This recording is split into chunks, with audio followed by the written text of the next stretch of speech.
যাচ্ছি স্যার। বাহ, খুব ভালো করেছো। আমার কিছু সম্পত্তি তোমার নামে লিখে দেবো নাকি?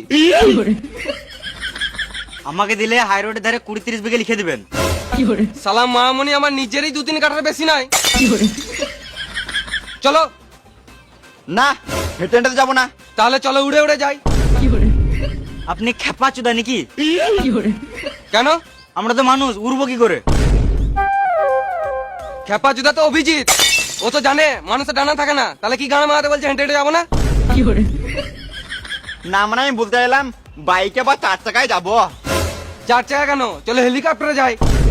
ঠিক বলেছেন স্যার, হেলিকপ্টারই ভালো হবে। ঘরে একটা সিলিং ফ্যান নাই, আর এদিকে হেলিকপ্টারে যাবে শুয়োরের বাচ্চাগুলো। স্যার বাইকে যাবো। বাইক কই? বাইক তো নাই। কেন গান মেরে খেলিছেন? না না, বাইক তো আছে, বাড়িতে রাখা আছে। অনেকদিন থেকে কাজ পাই নাই তো, তাই ভুলে গেছিলাম। চলুন গিয়ে দেখি।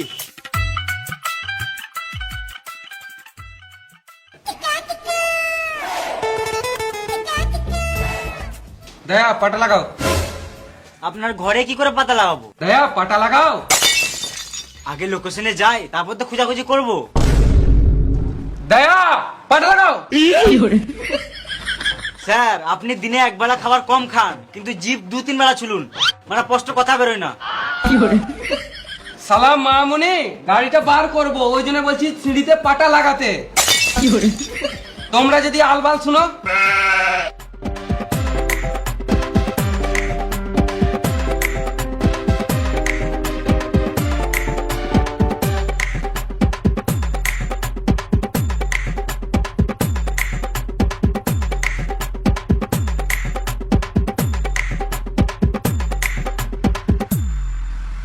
স্যার আপনার হওয়া নাই।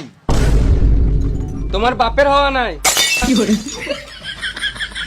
স্যার আপনার চাকা পাংচার। আমাকে বোকাচোদা পেয়েছো। তুমি চাকা বলবে, আমি নিজের পা দেখবো, তারপর তোমরা দুজন হাসবে।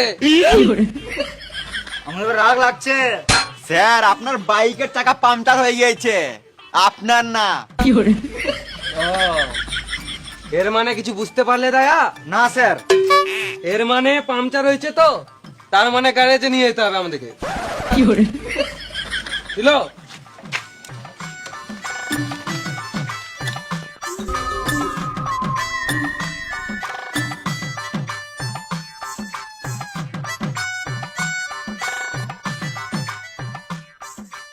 স্যার গ্যাস চলে এসছি। এর মানে কিছু বুঝতে পারলে দয়া? না স্যার। গ্যারেজ চলে এসেছি তো, তার মানে এখানে পাংচারটা সারাতে হবে। চলো।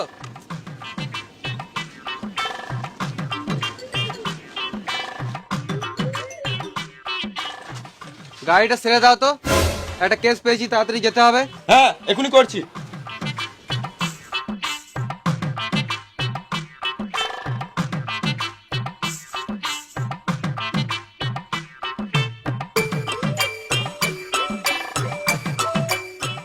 কতক্ষণ লাগবে? একটু সময় লাগবে। বেশ ঠিক আছে, আমরা বাইরে থেকে ঘুরে আসছি। চলো।